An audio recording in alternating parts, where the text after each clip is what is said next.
Selamat sore rekan-rekan, salam sejahtera buat kita semua. Om Swastiastu, Namo Buddhaya, salam kebajikan. Assalamualaikum warahmatullahi wabarakatuh. Pada sore ini saya akan membawakan topik perkuliahan yang temanya adalah pendekatan negara dan relasi kekuasaan dalam kriminologi. Perkuliahan ini adalah bagian dari perkuliahan sosiologi kriminal sebagai salah satu mata kuliah di dalam kekhususan hukum pidana untuk mahasiswa magister ilmu hukum di Fakultas Hukum di UGM oleh berbagai pihak yang memegang kekuasaan. Pendekatan negara dalam kriminologi ini memang tidak banyak dikupas di dalam referensi kriminologi di Indonesia karena memang dipengaruhi oleh pandangan rejim di masa lalu di Indonesia yang agaknya menghindari pembahasan tentang relasi kekuasaan, bahkan di dalam kelas-kelas di kampus. Hanya saja dalam perkembangan terkini, khususnya era reformasi, pembahasan teori-teori kriminologi perlu dan tidak bisa tidak harus menyentuh tentang teori ketiga, yaitu terkait dengan negara dan kebijakannya. Ada beberapa referensi yang saya gunakan dalam mempersiapkan materi yang saya sampaikan ini, yaitu yang pertama adalah Sandra Walklett dengan bukunya Understanding Criminology, Current Theoretical Debate. Nah, yang buku kedua adalah terbitan dari Oxford Handbook Criminology, yang editornya adalah Alison Liebling, Shad Maruna, dan Leslie McCarran. Jadi memang para mahasiswa Fakultas Hukum, terutama S1 maupun S2, seringkali terbiasa membaca dan memahami pasal-pasal. Nah, belajar tentang sosiologi kriminal, Anda tidak selalu harus melihat pasal-pasal, tapi Anda bahkan bicara tentang bagaimana kejahatan itu terjadi. Jadi bukan pada bagaimana hukum membahas tentang kejahatan itu, tapi bagaimana kejahatan itu dapat terjadi. Nah, memang sebagaimana yang saya akan sampaikan pada slide ini, kalau kita lihat bagian tentang perkembangan pemikiran kriminologi, dan saya yakin ada banyak pendekatan lain-lain yang bisa jadi belum dicakupi di bagian ini. Nah, namun saya memodifikasi kerangka yang disusun oleh Sandra Walklett dan terbatas hanya membahas tentang beberapa pemikiran yang penting di dalam pembahasan tentang kriminologi kontemporer. Dari bagian tersebut dapat dilihat ada beberapa pendekatan yang kerap dibahas dalam referensi kriminologi, khususnya di Indonesia. Pendekatan pertama yaitu pendekatan yang sifatnya melihat pada perilaku individu atau behavior of criminal. Itu sering kita sebut dengan pendekatan klasik dan pendekatan positivism. Nah, pendekatan kedua adalah pendekatan yang lebih melihat interaksi individu di dalam masyarakat atau disebut sebagai pendekatan sosiologi di dalam kriminal. Pendekatan ini sangat populer dan paling banyak dibahas dalam buku-buku referensi di Indonesia. Nah, di dalam pendekatan ini mungkin Anda sudah mengenal, misalnya ada teori anomi atau strain teori, ada labeling, ada social control, dan disorganisasi sosial. Nah, pendekatan berikutnya, ini yang saya ingin bahas adalah pendekatan yang disebut dengan melihat peran negara dalam kriminalitas. Ya, kalau kembali melihat pada slide berikut, maka levelnya ada di paling bawah ya, karena relatif lebih baru. Nah, pendekatan ini memiliki beberapa varian ya, yaitu pertama yang melihat relasi negara dan kapitalisme. Dalam konteks kapitalisme ada juga yang disebut dengan pendekatan radikal, dan yang ketiga adalah kritis. Pendekatan ketiga ini atau termasuk varian-variannya berfokus untuk melihat relasi kekuasaan negara dan bagaimana negara menggunakan kekuasaan sehingga berimplikasi pada perilaku individu di dalam masyarakat. Jadi tekanannya adalah pada negara. Nah, Mari saya bahas satu persatu. Yang pertama adalah pendekatan negara kapitalisme, ya, dan kejahatan. Nah, ini memang awalnya teori ini meminjam teori oleh Marx yang menekankan bahwa negara, dalam hal ini kebijakan negara, juga dapat digunakan sebagai upaya untuk mempertahankan, menjaga, dan memelihara kekuasaan yang telah ada. Dalam hal ini, hukum digunakan untuk menjaga kepentingan elit tertentu di berbagai pihak, oleh berbagai pihak yang memegang kekuasaan.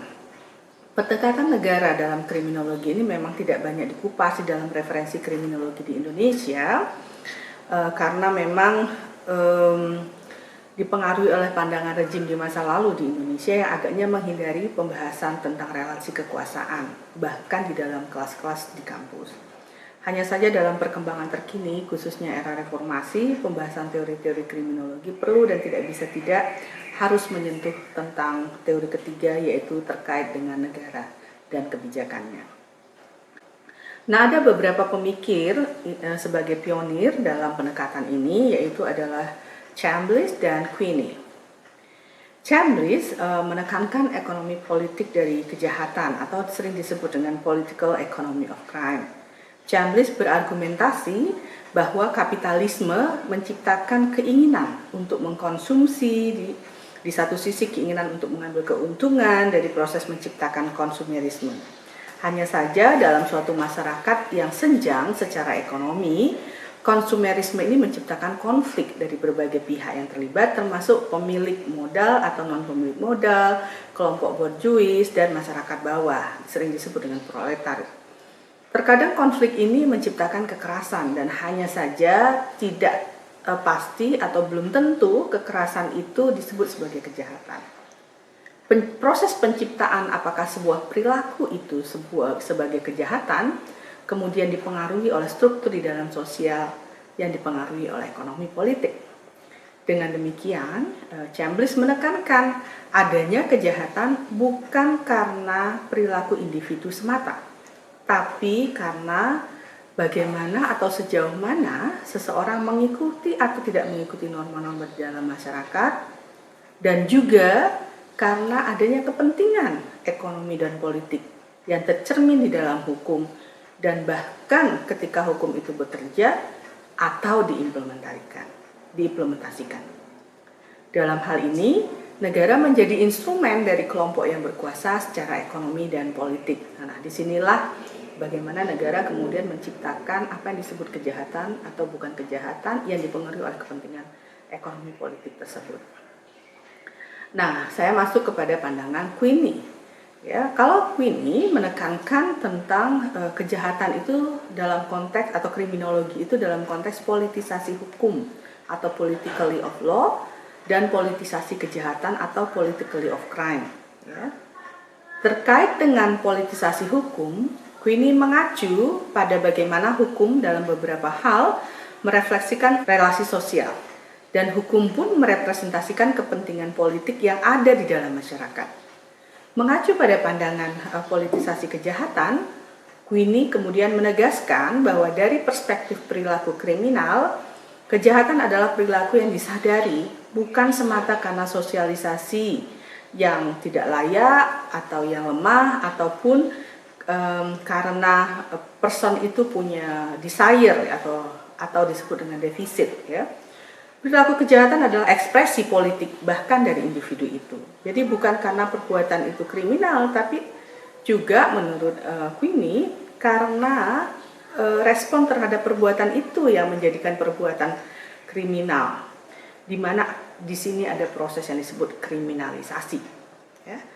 Queenie menegaskan bahwa dengan demikian kita tidak serta-merta selalu menerima apa yang disebut dengan perbuatan kriminal.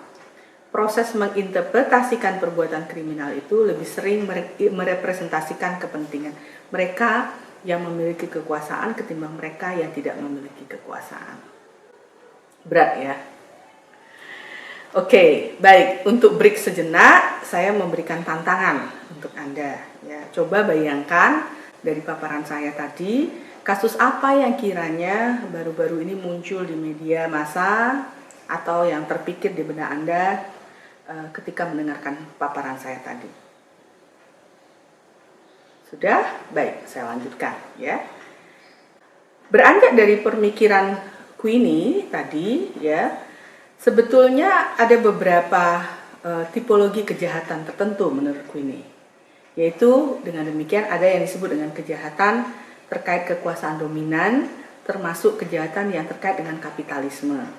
Contohnya kesewenang-wenangan polisi. Nah, ini contoh yang pertama tadi, yang kekuasaan yang dominan. Atau kejahatan kerah putih atau white collar crime ya, yang dilakukan oleh pastilah mereka yang punya posisi tertentu.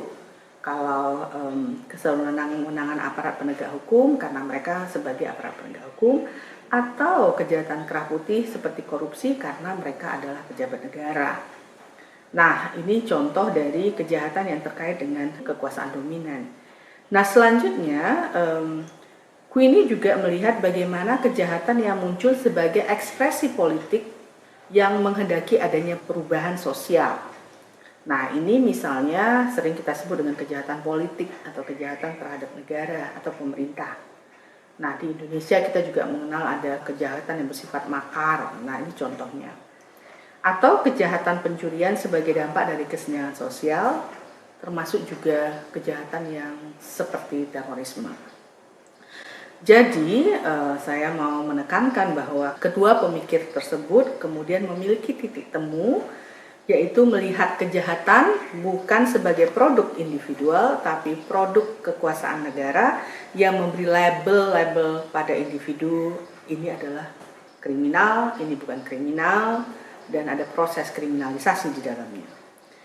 Para pemikir dalam kategori ini melihat bahwa kejahatan tidak absolut, tapi relatif, bukan karena sebagai perbuatan yang dianggap tidak benar, tapi karena sebagai perilaku yang ditampilkan.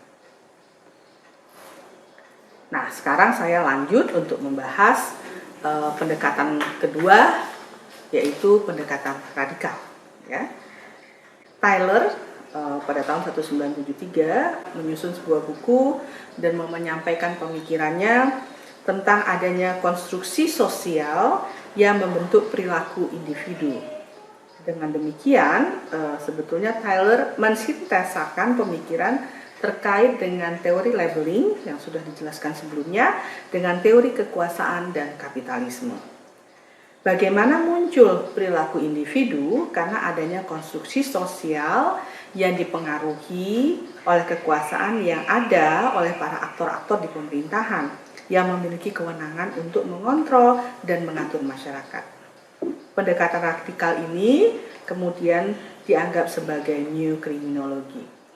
Nah, pendekatan radikal ini sebagaimana yang saya sebutkan tadi dianggap sebagai new criminology atau kriminologi baru, memiliki 7 elemen yang ditawarkan oleh Tyler. Pertama, dalam memahami kejahatan atau perbuatan kriminal, penting untuk menempatkan perbuatan tersebut dalam proses sosial yang lebih besar atau konteks sosial, politik, dan ekonominya. Jadi kejahatan itu tidak selalu dilihat hanya satu kejahatan itu sendiri, tapi harus ada konteksnya. Yang kedua, dengan demikian, dari perilaku kejahatan tersebut perlu dilihat bagaimana dan mengapa individu memilih atau untuk melakukan kejahatan sebagai respon dari situasi yang ada. Baru yang ketiga, seseorang mungkin memilih untuk melakukan sesuatu dengan cara tertentu, tapi bisa jadi ada yang menyebabkannya kemudian tidak menjalankan apa yang dia pilih. Bisa jadi caranya kemudian termodifikasi karena adanya dinamika sosial yang terjadi sehingga hasil yang dipilih itu berbeda, ya, termasuk metode yang dipilih itu berbeda. Selanjutnya, perlu memperhatikan reaksi sosial terhadap kejahatan tersebut. Di satu sisi, ada kejahatan yang menimbulkan label tertentu, ya. Di sisi lain, kejahatan tersebut bisa jadi tidak mendapatkan label. Nah, dengan demikian, respon bisa jadi oleh aparat penegak hukum atau pihak-pihak lain yang bekerja di dalam peradilan, sistem peradilan, dan respon itu bisa jadi berbeda.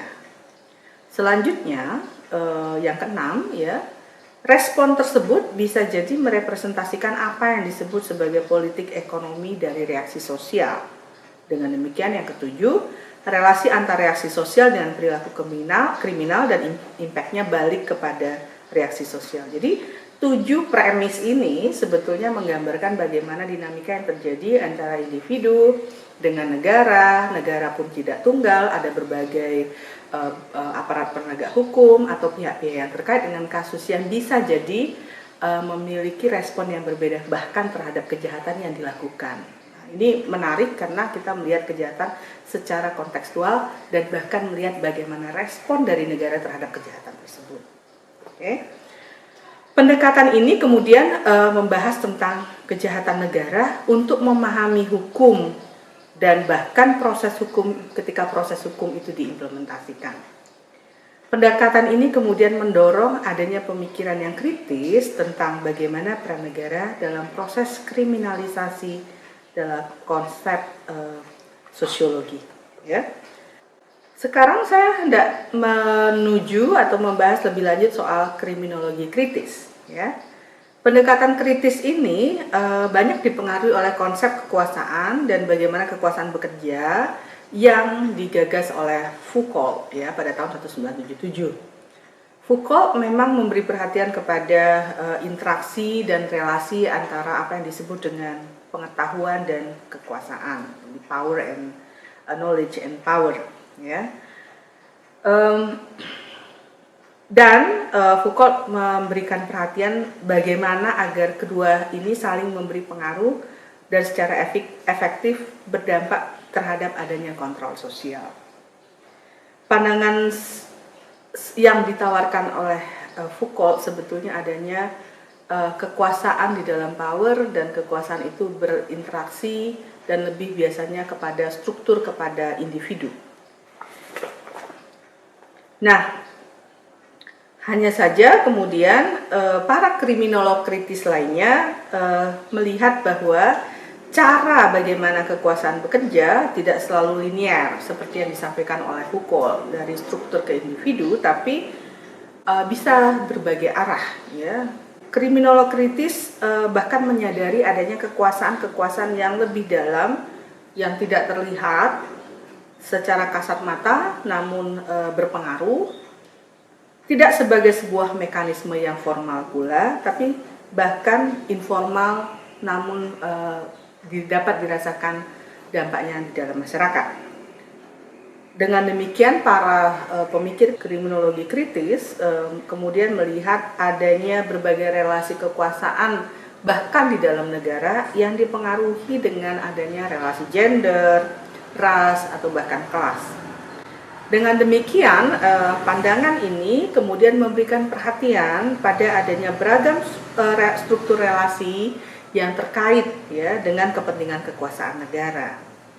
Concern yang kuat dari para kriminologi kritis ini adalah adanya diskriminasi atau bahkan potensi diskriminasi yang dilanggengkan oleh negara melalui kebijakan-kebijakannya baik secara sistematis atau terstruktur. Nah, sebelum saya melanjutkan pembahasan berikutnya, saya memberikan tantangan kedua. Ya, lagi-lagi pertanyaannya, apakah rekan-rekan dapat memberikan contoh kasus atau kebijakan yang dianggap perlu menjadi perhatian dalam konteks Indonesia kalau kita menggunakan kriminologi kritis? Adakah kebijakan negara yang bersifat seksis, yaitu diskriminatif berdasarkan seks dan gender, atau rasis, atau bentuk diskriminasi lainnya? Mengapa saya pertanyakan hal ini sebagai tantangan bagi Anda? Karena memang kalau kita melihat pada pendekatan kriminologi kritis, ada beberapa kebijakan-kebijakan yang menjadi contoh yang dipakai oleh para pakar, yaitu misalnya kebijakan yang bersifat seksis, rasis, bahkan diskriminatif terhadap ras tertentu. Ya. Nah, selain itu yang menjadi concern dari para ahli kriminologi kritis adalah juga bagaimana praktek-praktek kenegaraan atau pemerintah melanggengkan relasi kekuasaan yang tidak seimbang tadi, yang menyebabkan kejahatan-kejahatan muncul lebih spesifik dan bahkan ada kriminalisasi terhadap mereka yang mengalami situasi yang tidak seimbang. Ya, jadi kalau Anda baca buku handbook dari Oxford misalnya, kasus-kasus yang diangkat adalah kasus kekerasan dalam rumah tangga yang menjadi bagian dari persoalan kriminologi kritis, bahkan bukan hanya karena adanya relasi di dalam sosial, tapi juga ada bagaimana negara memberikan melegitimasi perilaku-perilaku kekerasan di dalam rumah tangga. Nah, itu satu contoh misalnya.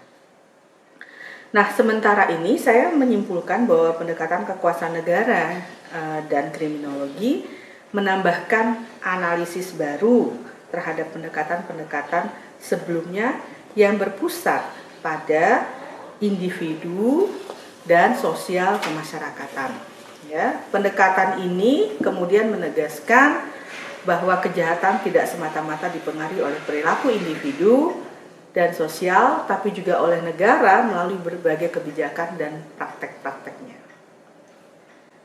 Nah, pendekatan kekuasaan negara dalam kriminologi ini adalah awal hadirnya yang disebut dengan pendekatan baru kriminologi. Walaupun kalau kita menyebutkan pendekatan baru itu sifatnya relatif, karena dalam kenyataannya selalu ada dialektika pemikiran, sehingga yang dulu dianggap baru bisa menjadi tidak baru lagi. Kejadian pun berkembang dan dibutuhkan analisis baru.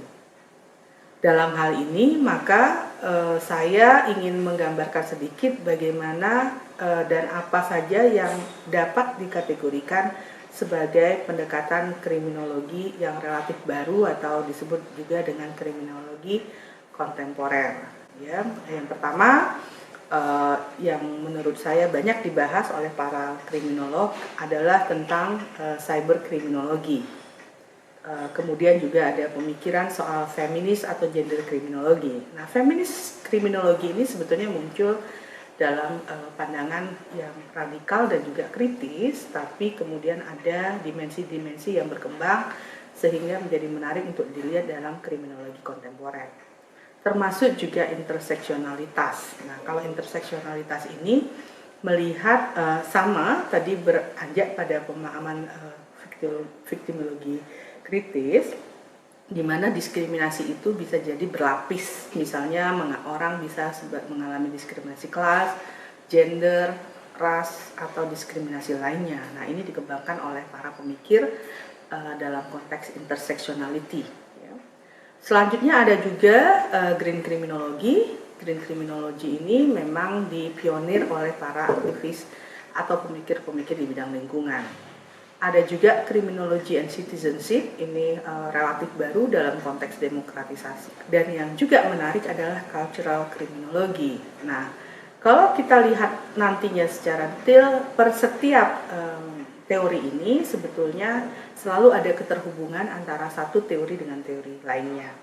Jadi teori kriminal kontemporer ini selalu berbasis pada teori-teori yang ada, namun ada modifikasi, ada perubahan, ada revisi, ada menghubungkan, karena memang kejahatan itu relatifly bersifat kontekstual, ya. Ada perkembangan ekonomi, sosial, budaya dan politik yang berpengaruh terhadap bahkan munculnya kejahatan-kejahatan baru atau adanya modus-modus baru dalam satu kejahatan tertentu.